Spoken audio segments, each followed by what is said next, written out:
Hello there, we're here with Andrew Panton, who's up in Scotland, and David Bell, who's in London on his way up to Scotland. I'll have them introduce each other to you and perhaps your relationship and what you're working on together. Andrew, do you want to start?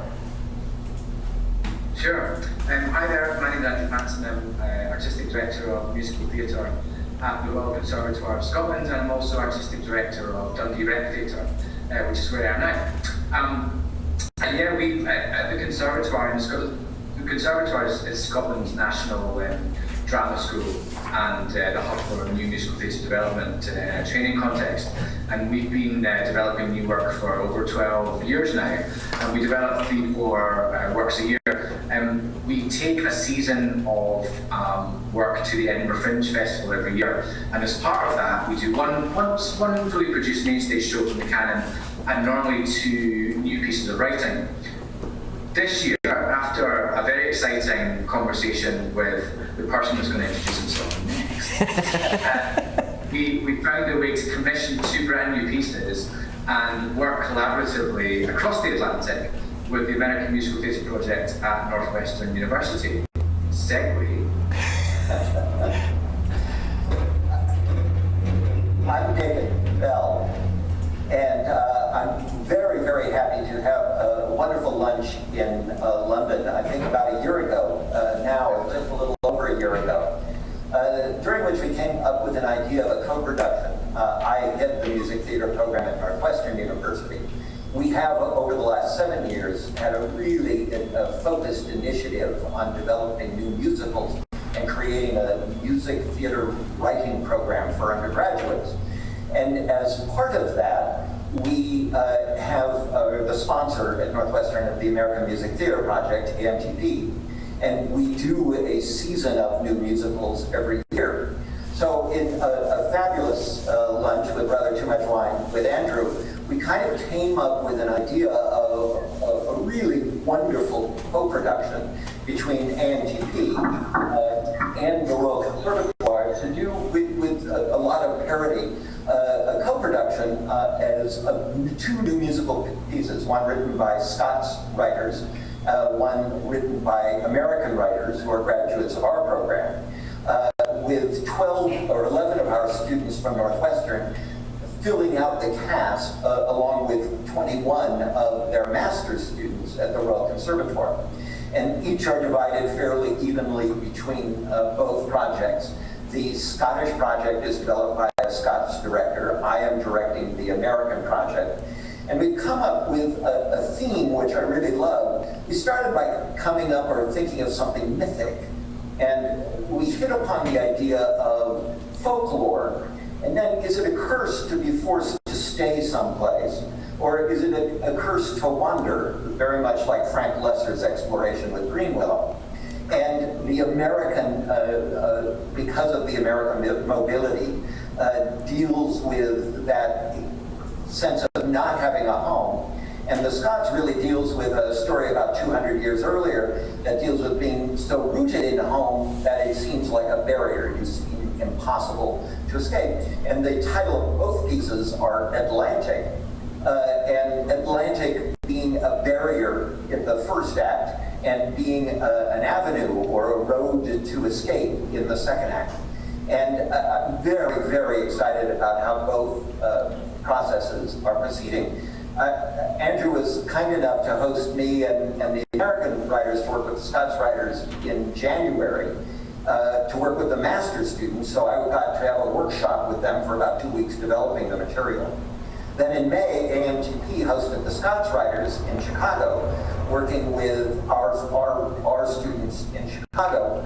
And then the Chicagans arrived in Scotland, in Glasgow, in about 5 days.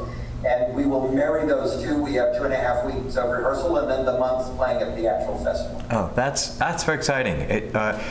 Am I following that one of the acts is entirely American written, or are they both kind of co-written?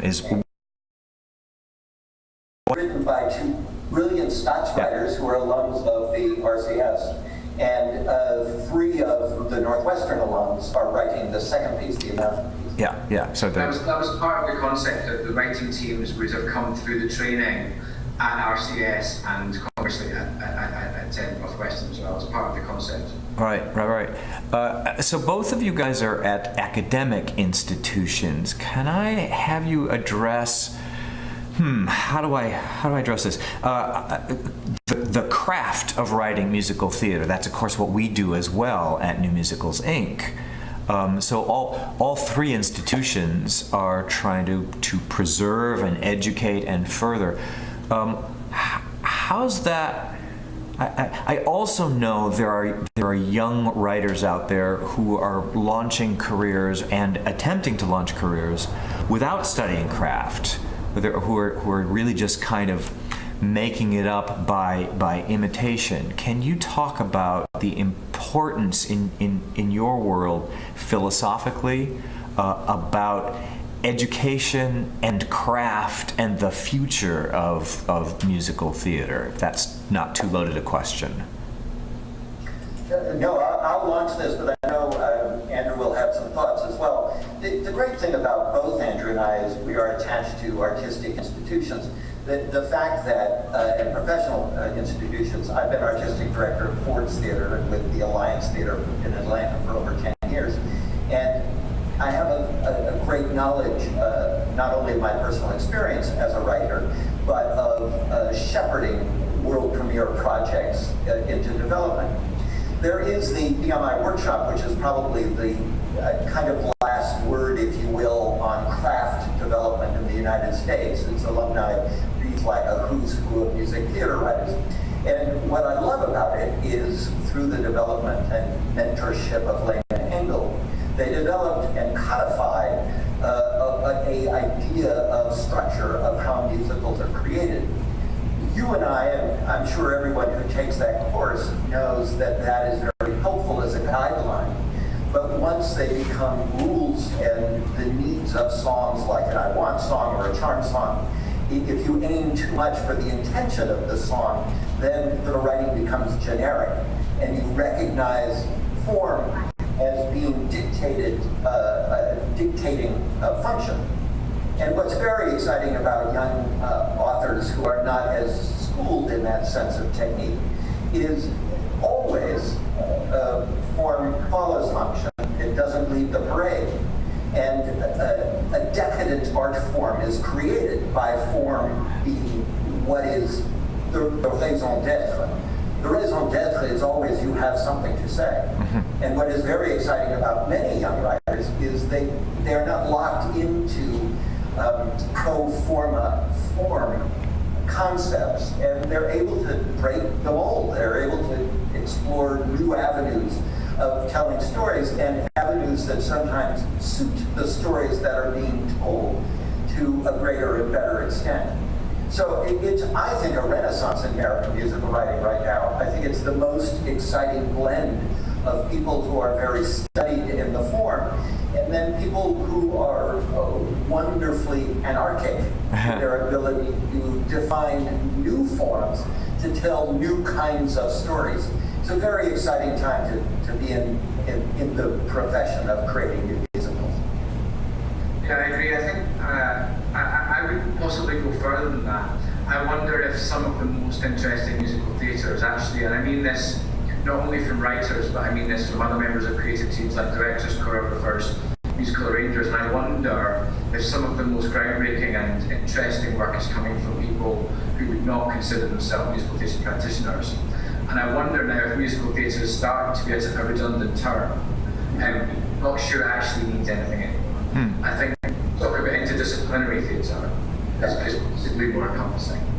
We don't have a writing programme, a musical theatre writing programme at RCS, but what we do have is skilled dramaturgs and creative teams. So we're more in the business of nurturing emergent talent, not always young, but emergent talent, and helping them get their work to the stage. So using those skills, what we don't have is writing classes in that. Now, I suppose that's got pros and cons, but what it does mean is that we're nurturing people that want to work with us to create their work, which is a slightly different thing than teaching writers. Right. It's also in line with that. I couldn't agree with you more, Andrew. And it's an exciting time. The National Theatre of Scotland is actually renowned for coming up with pieces like The Black Watch, which, although I wouldn't term a musical, it is certainly a play with music, and some of the most powerful moments of the show are led by music. So there's wonderful sense, particularly in Scotland, of people who are not necessarily versed in the way musicals have been done, finding new language, and it's spectacular. Absolutely. You can't really tell a story in Scotland without singing about it. It's kind of part of the rules. Yeah. I love it. And they're not called musicals. It's just part of the culture. So if you look at a show like Prudential Heart, which was at McKittrick's in New York for so long, that's very much of the Scottish storytelling, the ballad culture. It's not a musical. It wouldn't necessarily call itself musical theatre, but it has a lot of the components. As Black Watch, there's people singing, there's people talking, there's people using bodies in a choreographed way. Same components, but you don't necessarily have to call it a musical. And at the university and conservatoire level, is the development of a musical faster? Are you able to do an entire show within a single school year, or talk to me about the relationship between the time frame at a university and As part of our curriculum, we actually, because we have an institution that you as an alum of Northwestern know well about, which is the WAMU show, we actually have changed that from a review format to actually a class-supported program where over the course of really about 5 months, we go from an empty page to a completed script, to cast, rehearsed, fully orchestrated on stage, cast of about 40 and about 20 in the orchestra. is it the same kind of process? Do you start with an outline and then do rough draft of the book? I work with a very select group of advanced writers, I would say about 20 of them, Wow. and we develop an outline in the fall quarter. I have a class with 70 students called Creating the Musical, and a smaller of about 21 called Advanced Creating the Musical, where we actually we subdivide the plot into 9 different sections, and we have a team working on each section. And by the end of 10 weeks, we have a draft. And then we have an enormously intensive rewriting session of about 3 weeks, and orchestration, etc. And then we launch into rehearsals, and then 3 weeks later, we have an opening night. It's insane. Wow. But when someone like Stephen Sondheim says the only way to really learn how to write a musical is to write a musical, there is something very instructive about the intensity of that kind of program. It is a hothouse experience, not only of creation, but of collaboration, Right. out of which a fully developed musical, as flawed as they always are, emerges. And yet it is a program that I'm probably proudest of anything I've ever done. Yeah, it sounds very exciting. The final result is it? I mean, I can see there's story and character through line, but because it's got multiple voices contributing to it, is it a wonderful eclectic celebration, or is it a bit of this 10 minutes is an entirely different style kind of thing?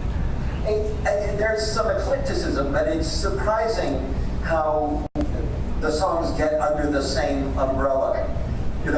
We did, for example, 2 years ago, we wrote a show called Gold, which was the story of the 1936 Olympics. And there was something about the time period in which the show was set that created a blanket of a degree of uniformity. And so we have been surprisingly lucky thus far to avoid this sense that we're watching a collection of one-act plays. There is something a lot more analogous to each other than you would think Right. in each of the sections. Right. Very exciting. Is that something you could emulate at all, Andrew?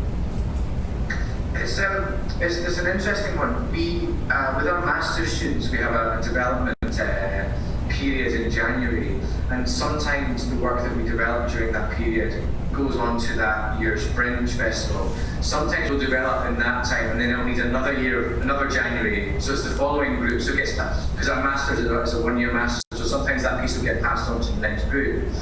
With our undergraduate, we do some devised musical theatre work, which is not dissimilar to what David's describing.